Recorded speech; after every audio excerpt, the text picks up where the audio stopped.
Jagan ఇలాకాలో TDP జెండా ప్రస్తుతం ఆంధ్రప్రదేశ్ రాష్ట్ర రాజకీయాలకు సంబంధించి ఇదే హాట్ టాపిక్గా ఉంది.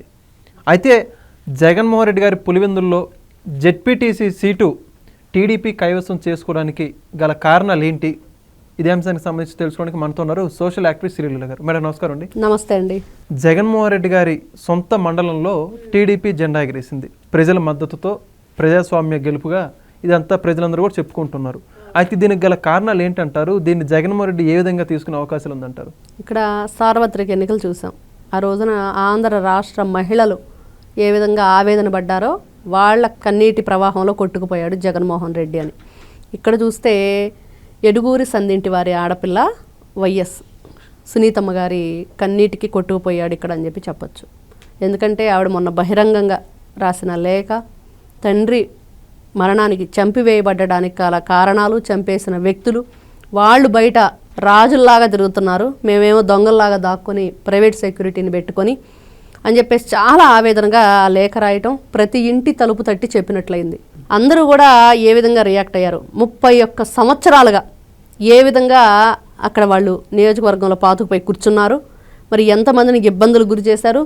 ప్రజలకి రేపు స్వాతంత్ర దినోత్సవం, కానీ ఈ రోజునే స్వాతంత్రం వచ్చేసింది అంటే ఇక్కడ ఓట్లు వేయటం ఒక వంతు అయితే మనం సినిమాల్లో చూస్తూ ఉంటాం. అందరూ కూడా స్లిప్పులు పెట్టుకొని వెళ్ళి ఆయన నిర్దోషి అని చెప్పేసి కొన్ని సినిమాల్లో రాస్తూ ఉంటారు. కానీ ఇక్కడ వీళ్ళు రాసింది ఏంటి అంటే 30 సంవత్సరాల తర్వాత ఓటేసాము, చాలా గొప్పగా ఉంది మేము ఓటేయటం, దానికి ఎవరైతే సహాయ సహకారాలు అందించిన అక్కడున్న వీళ్ళందరూ ఆఫీసర్లు కానివ్వండి అందరికి కూడా వాళ్ళు కృతజ్ఞతలు చెప్పుకున్నారు. అసలు ఎక్కడ కూడా మనం వినుండం, ఎప్పుడు కూడా సినిమాల్లో చూడటం తప్పించి. ఇంకేం కావాలి? గెలుపుకి ప్రజలు ఏ విధంగా ఆదరించారు, వాళ్ళు ఏ విధంగా ఓట్లేసి గెలిపించారు అనే దానికి ఇదే నిదర్శనం. ముఖ్యంగా ఏ వ్యక్తి అయినా సరే ఇక్కడ గెలుపు హేమంత్ రెడ్డిపై మారెడ్డి లతారెడ్డి గారు గెలిచారంటే కాదు, ఎంతమంది 30 సంవత్సరాలుగా బానిసలుగా అక్కడ ఉన్నారో వాళ్ళందరూ కూడా చీకటి నుంచి వెలుగులోకి వచ్చారు. ఒక నీతి నిజాయితీ గల పార్టీ ఒక అవినీతిపై గెలిచింది అనేది ఇక్కడ క్లియర్గా మనకు అర్థమవుతుంది. అంటే జెడ్పీటీసీ ఎలక్షన్లో మరి నిన్న జగన్మోహన్ రెడ్డి ప్రెస్ మీట్ పెట్టినట్లున్నారు. ఎక్కడికో పెళ్లికి వెళ్ళి వచ్చేసి అక్కడ కూడా ఒక హంగామా సృష్టించారు. ఎంత ఇదిగా తయారయ్యారంటే వీళ్ళందరూ కూడా తప్పులు చేస్తారు, తప్పించుకొని తిరుగుతారు, జైలు పాలయ్యే వాళ్ళు అవుతున్నారు, వాళ్ళ మీద కేసులు నడుస్తున్నాయి, రిమాండ్లకు వెళ్తున్నారు, రపరప నరికేస్తామంటున్నారు, మేము వస్తే సినిమా చూపిస్తామంటున్నారు, మేము వస్తే ఒక్కొక్కరంతా చూస్తామంటున్నారు, బట్టలోడ తీసి నడు రోడ్డు మీద నిలబెడతామంటున్నారు, సప్త సముద్రాల అవతలన్నా కూడా లాక్కొస్తామంటున్నారు, ఎన్ని రకాలుగా మాట్లాడుతున్నారు. రోజున మద్యం పేరుతో విషాన్ని నమ్మి ప్రజల జీవితాలను ఏ విధంగా వీళ్ళు నాశనం చేశారు, ఇవన్నీ కూడా కౌంట్ అయినాయి. ఈ రోజున కౌంటింగ్ మనం ఏదో ఈ రోజు ఒక్కరోజే కౌంటింగ్ జరిగిందంటే కాదు, ఇన్ని రోజుల నుంచి కౌంట్ అవుతా వచ్చింది కాబట్టి ఈ రోజున వీళ్ళు 0 డిపాజిట్లు కూడా లేకుండా పడిపోయింది. జెండా పట్టేవాడు కట్టేవాడు లేడు వైఎస్ఆర్సీపీ పార్టీకి అనేది క్లియర్గా తేటతెల్లం చేశారు ప్రజలు. అంటే ఇప్పుడు చూసుకుంటే ఇది కూటమి ప్రభుత్వం అధికారంలోకి వచ్చిన తర్వాత కూటమి పాలన చూసి ఓటేశారు అనుకోవాలా, లేకపోతే జగన్మోహన్ రెడ్డి గారి మీద స్థానికంగా వ్యతిరేకత చూసి వచ్చినటువంటి ఓట్లుగా మనం చూసుకోవచ్చా? ఇక్కడ కూటమి ప్రభుత్వం అభివృద్ధి వాళ్ళకి సంక్షేమ పథకాలు ఒకవైపు అయితే మెయిన్ రీజన్ జగన్మోహన్ రెడ్డి మీద వ్యతిరేకత. ఆటోమేటిక్గా రాజుగారు పెద్ద భార్య మంచిదంటే చిన్న భార్య చెడ్డదనే కదా. కాబట్టి ఇక్కడ వీళ్ళు దేన్ని ఆదరించారు, దేన్ని వద్దనుకున్నారు అని అంటే తిరస్కరించారంటే వైఎస్ జగన్మోహన్ రెడ్డి, అవినాష్ రెడ్డి అవినీతి, అక్కడ అభివృద్ధి లేదండి. వీళ్ళు ఎక్కడ కూడా వాళ్ళకి ఒక గుంట పూడ్చింది లేదు, ఒక పార మట్టి తీసి పక్కనేసింది లేదు, వాళ్ళ జీవితాల్లో వెలుగు లేదు, అక్కడ నియోజకవర్గంలో వెలుగు లేదు, రెండూ లేకుండా చేశాడు జగన్మోహన్ రెడ్డి. బాబాయిని ఎంత ఘోరంగా చంపేశారు. అక్కడ రక్తపు మడుగులో తల పగలగొడితే తలలోంచి అవయవాల బ్రెయిన్ కూడా బయటకు వచ్చిన పరిస్థితి. రక్త సిక్తం అంత ఘోరంగా అంత భయంకరంగా చంపాల్సిన అవసరం ఏంటి? చంపిన తర్వాత చంపిన మనిషి మీద ఎన్ని అపవాదులు వేశారు, ఏదైతే అంటగట్టారు అక్రమ సంబంధాలు, కన్నా కూతురు చంపేస్తుందని చెప్పి ఆపాదించారు. ఇంత నీచానికి పాల్పడిన వీళ్ళు ప్రజలు విసిగి వేసారిపోయి ఈ రోజున పూర్తి వ్యతిరేకత వచ్చింది జగన్మోహన్ రెడ్డి మీద, అవినాష్ రెడ్డి మీద. అది మాత్రం క్లియర్గా ప్రజలే వాళ్ళ ఓటుతో పాటు వేసిన స్లిప్తో చెప్పుకున్నారు. అయితే ఇప్పుడు మరి ఒక పక్క జగన్మోహన్ రెడ్డి గారు గతంలో ఆయన ముఖ్యమంత్రిగా ఉన్నప్పుడు కుప్పం మున్సిపాలిటీ సీటు కైవసం చేసుకున్న సందర్భంగా, అంటే వైసీపీ గెలిచిన సందర్భంగా ఆయన మాట్లాడుతూ చంద్రబాబు నాయుడు మొహం ఒకసారి చూడాలందని చెప్పేసి చెబుతాను. ఇప్పుడు పులివెందుల సీటు టీడీపీ కైవసం చేసుకుంది. ఇప్పుడు జగన్మోహన్ రెడ్డి గారి పరిస్థితి కుడితిలో పడ్డ ఎలకే ఇంకే ఉండిద్ది, అదే పరిస్థితి అయింది. కుడితిలో పడ్డ ఎలుకలా కొట్టుకుంటున్న జగన్మోహన్ రెడ్డి అసలే అతను మనస్తత్వమే మంచిది కాదు.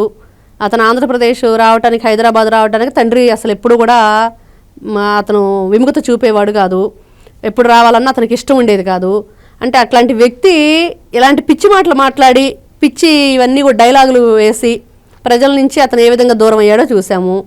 అప్పట్లో ఏ విధంగా మాట్లాడాడో ఆ మాటలు కూడా ఈ రోజున కౌంట్ అయినాయి. నిజంగా ఈ రోజున జగన్మోహన్ రెడ్డి వాళ్ళ పులివెందుల ప్రజలే ఏ విధంగా మాట్లాడుకుంటున్నారంటే ఆ స్లిప్పులు అందుకు నిదర్శనం. ఈయన మాట్లాడేది, ఈయన గెలిచినా ఓడినా ఎలాంటి మాటలు వస్తాయో మనం ఎన్నోసార్లు విన్నాం. నిన్న పెట్టిన ప్రెస్ మీట్లో కూడా విన్నాం. ఇప్పుడు ఎవరొకరిని ఏదో విధంగా చిన్నబుచ్చుతూ వాళ్ళని ఏ విధంగానైనా సరే మానసికంగా ఇబ్బందికి గురి చేస్తూ, మానసిక క్షోభకు గురయ్యే విధంగా జగన్మోహన్ రెడ్డి మాటలు మాట్లాడుతూ ఉంటాడు. అంతకంటే ఘోరం ఇంకోటి లేదండి. ఏ మనిషి అయినా సరే నేర్చుకోవాల్సింది అణిగిమణిగి ఉండాలి. ఎప్పుడైనా గెలుపు ఓటములు సహజం, కానీ మనం చేసే పనులు కూడా దాంట్లో కౌంట్ అవుతాయి. విజయాలు ఉంటాయి కానీ ఇక్కడ ఏంటంటే ఇతను చేసే పనుల వల్ల ప్రజలు ఎన్ని విధాలుగా ఇబ్బంది పడి విసికి వేసారిపోయి, మామూలుగా గెలవటం వేరు, ఓడటం వేరు, కానీ ఇది ప్రత్యేకం అనమాట పులివెందుల. కాబట్టి ప్రజలందరూ కూడా ఇక్కడ జగన్మోహన్ రెడ్డి నిజంగా ఆ రోజున మాట్లాడిన మాటలు ఒకసారి గుర్తు చేసుకుంటే ఆయన ఫేస్ ఆయన ఒకసారి అద్దంలో చూసుకోవాలి. అయితే ఇప్పుడు జగన్మోహన్ రెడ్డి గారు వీటన్నిటిని దృష్టిలో పెట్టుకుని అవినాష్ రెడ్డి మాట్లాడుతూ ఈ ఫలితాల గురించి అసలు మేమేమి మాట్లాడడం, వీటిని మేము స్వీకరించట్లేదు అంటే మాట్లాడుతున్నారు. ఏమంటారు? అతను 11వ ఎమ్మెల్యే, పులివెందుల పులి, అవినీతి మచ్చలున్న పులి, బాబాయిని చంపడానికి కారణమైన పులి. వైఎస్ సునీత గారే ఆ మాట చెప్పారు. ఇన్ని రకాలుగా అపవాదులు, నిందలు ఉన్న నువ్వే ఈ రోజున దీన్ని అసలు అర్హత ఎక్కడుంది జగన్మోహన్ రెడ్డికి? హక్కు ఎక్కడుంది? మాట్లాడే హక్కు లేదు, ఆయనకి అర్హత లేదు. కాబట్టి నేను మాట్లాడని చెప్తున్నాడు. ఆయనకు అర్థమైపోయింది, నా కెపాసిటీ ఇదేను, నేను మాట్లాడకూడదు, ఏం మాట్లాడాలో అర్థం. ఏ మొహం పెట్టుకొని వస్తాడు మీడియా ముందుకి? ఏ మొహం పెట్టుకొని మాట్లాడతాడు?